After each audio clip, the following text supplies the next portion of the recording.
চৌরাস্তায় যারা মাছ কিনবেন, ইলিশ মাছ বা যে কোনো মাছ কিনলে আপনারা জিনিসটা একটু দেখবেন, চেক করে।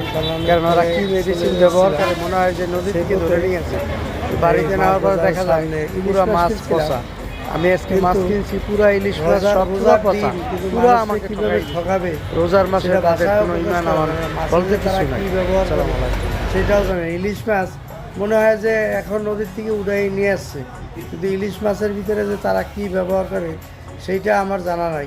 আপনাদের যদি কারো জানা থাকে সেটা কমেন্টে জানাবেন। কারণ আমি ইলিশ মাছ কিনছি, বাসায় যাই দেখি একদম পচা, কিন্তু কেনার সময় দেখছি একদম তাজা মাছ।